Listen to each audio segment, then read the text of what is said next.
자, 안녕하세요. 제가 지난번에 종합소득세 비용 처리에 관한 영상을 올렸는데 너무 길다는 의견이 있으셨고요. 그리고 제가 요거 간편장부 작성하는 방법에 대한 영상을 만들다 보니까 내용이 너무 중구난방했다는 생각이 들어가지고 오늘은 요 비용 처리를 할 때 유의하셔야 되는 것들 몇 가지를 10분 안에 설명을 좀 드려볼게요. 첫 번째로 가장 큰 원칙이 하나 있죠. 사업자의 비용은 사업과 무조건 관련한 지출이어야만 합니다. 그래서 이제 종종 보면요. 대표자 본인의 개인적인 목적으로 썼던 비용들도 다 넣으시는 경우가 있어요.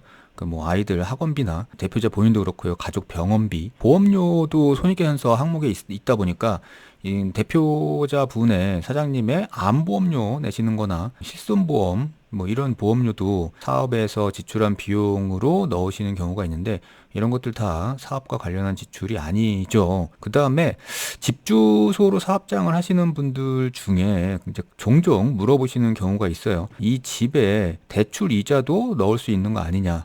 혹은 집을 월세로 얻었으면 그 월세 비용도 비용으로 넣을 수 있는 거 아니냐. 수도나 전기나 하다못해 정수기도 사업 목적으로도 사용하니까 당연히 여기 사업에 비용으로 넣을 수 있을 것 같다라는 이제 질문들을 많이 하시거든요. 근데 집을 주소지로 사업장을 하시는 분들은 이 집과 관련해 가지고 들어가는 비용들은 비용 처리를 이제 못 하신다고 보는 게 맞습니다. 그 다음에 이제 다른 정상적으로 보이는 계정 항목들 있죠. 복리후생비, 수수료, 차량 유지비 이런 것들도 역시 사적 용도로 사용한 것들이 있으면 비용으로 넣지 말아야 해요. 그 중에 이제 의무 위반으로 내는 것들이 있어요. 벌금이나 우리가 교통 위반을 한다거나 이러면 벌금이나 과태료 내잖아요. 혹은 세금 신고를 제때 안 해가지고 내는 가산세 이런 것들은 이게 사업과 관련 있다고 보기는 어렵고요. 종종 이런 질문들도 하시는데요. 사업용 카드를 썼으니까, 그러니까 사업용 카드를 홈택스에 등록하잖아요. 그리고 사업용 카드를 썼으니까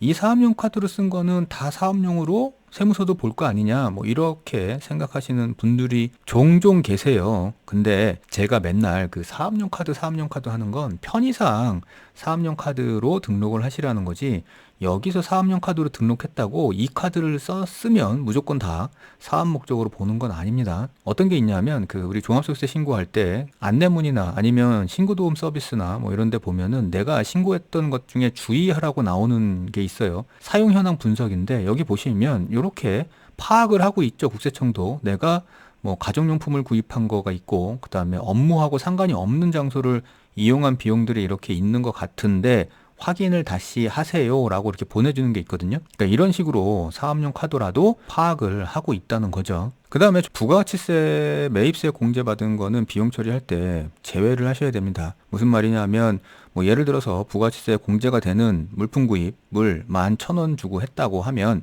이 중에 분명히 1,000원의 부가가치세는 매입세 공제를 부가가치세 신고하실 때 받으셨을 거거든요.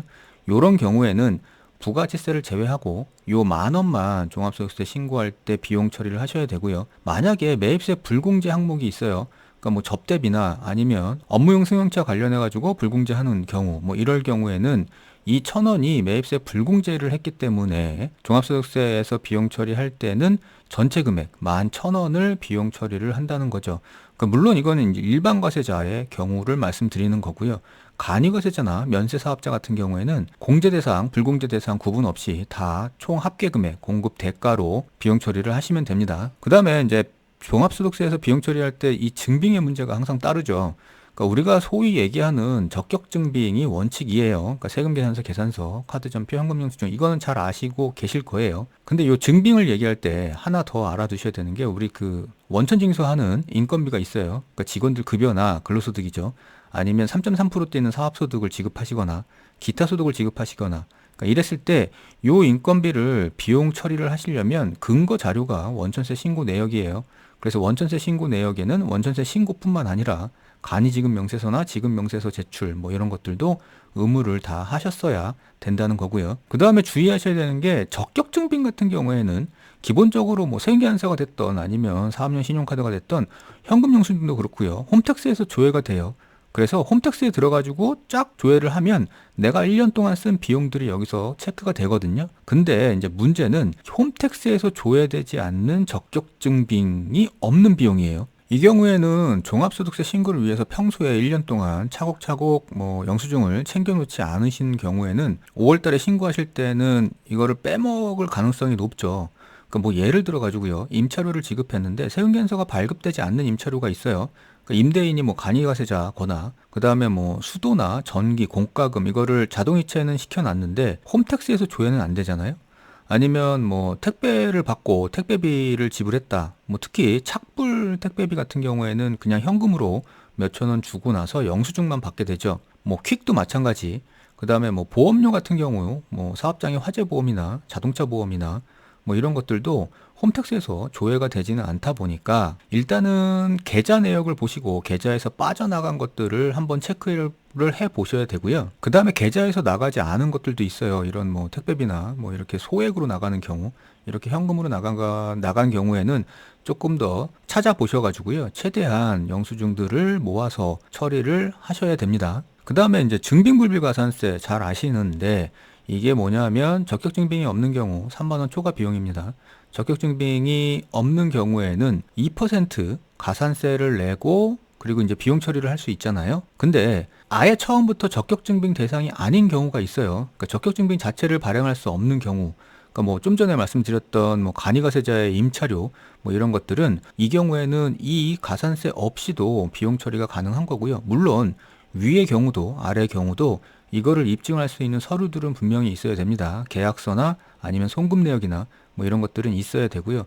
그리고 또 하나 증빙불비 가산세를 물면 무조건 다 비용 처리가 다 가능한 거냐? 그거는 아니죠. 당연히 사업과 관련한 비용들만 넣을 수 있는 거고요. 그 사업과 관련한 것도 다 입증을 할 수 있어야 됩니다. 그리고 이렇게 적격증빙 없이 비용 처리하는 게 많아질수록 세무조사 가능성도 높아지니까 그것도 유념을 하셔야 되고요. 그 다음에 이제 1인 개인 사업자분들이 많으셔가지고 말씀드리는데 이 복리후생비가 있어요.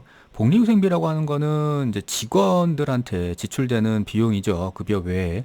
급여는 이제 인건비에 들어갈 거고요. 근데 이제 직원이 없는 1인 사업자 같은 경우에는 복리후생비가 나올 수가 없습니다. 직원이 없기 때문에. 그리고 이 중에서 특히 이제 식대가 있어요. 1인 사업자 같은 경우에 대표자 혼자 근무하는 개인 사업자 같은 경우에는 대표자가 먹은 식사 비용은 이게 비용 처리를 할 수가 없으니까 주의하셔야 되고요. 식대가 비용 처리가 되는 경우에는 아마도 접대비만 가능할 거예요. 그 다음에 이제 적격증빙이 없는 비용들 중에 접대비들이 있어요. 그러니까 물론 이제 접대비는 기본적으로 3만 원을 초과한다면 무조건 적격증빙이 있어야 됩니다. 근데 이제 적격증빙이 없는 접대비도 있죠. 뭐냐 하면 그 축의금이나 아니면 조의금이나 이런 것들은 그 적격증빙이 없거든요.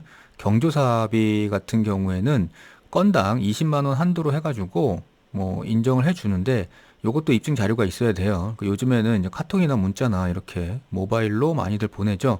그러니까 그거에 대한 캡처본 이런 것들을 보관을 해 두시고요. 그게 증빙이라고 생각하시면 돼요. 그리고 접대비에는 한도가 있죠. 중소기업 같은 경우는 1년에 3,600만 원이고요. 본인의 사업자가 중소기업인지 아닌지를 판단하셔가지고 한도를 적용하셔야 되는데 근데 이제 같은 비용 지출이어도 요게 접대비에 들어가냐 아니면 복리후생비에 들어가냐 광고 선전비에 들어가냐가 달라져요. 이제 요거는 대상이겠죠. 접대비 같은 경우에는 잘 아시다시피 거래처, 복리후생비 같은 경우에는 우리 회사의 직원이죠. 직원들한테 지급하는 거. 그 다음에 이제 광고 선전비 같은 경우에는 불특정 다수예요. 그 다음에 마지막으로 이제 기부금 얘기 많이 하시는데 이 기부금은 좀 어려워요. 제가 종합소득세 신고하는 거를 홈택스에서 실제 하는 영상에서는 잠깐 짚어보고 넘어가기는 하는데 요거는 조금 주의를 하셔야 됩니다.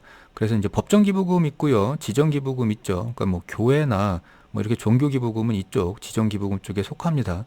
그리고 한도도 있어요. 기부금을 넣을 수 있는 한도. 법정 기부금이 크고요. 지정 기부금은 적죠. 근데 이 한도를 계산할 때 법정 기부금 같은 경우에는 한도 100% 이렇게 얘기하지만 그 100%의 한도는 이렇게 계산을 합니다. 매출에서 비용을 빼고 그 다음에 이월결손금이 있으면 그거 역시도 빼고 그 나머지를 한도로 적용해요. 법정 기부금은. 지정 기부금은 똑같은 한도 시기에다가 기존에 법정 기부금이 있었다 그러면 그것까지 빼고 그 다음에 나머지에 다시 10%냐, 20%냐, 30%냐를 계산을 해가지고 한도를 정하게 되는데요. 이렇게 한도를 계산해가지고 그 한도까지만 기부금을 넣을 수 있어요. 근데 이렇게 한도를 계산할 때 보면 요 비용에는 기부금을 넣기 전에 다른 비용들만 넣어가지고 한도를 계산하는 겁니다. 그래 놓고 다시 그 한도에 맞춰서 여기 비용에다가 기부금을 넣은 다음에 이제 종합소득세 계산을 하는 거죠. 그리고 당연한 얘기겠지만 이 기부금 영수증이 있어야 돼요.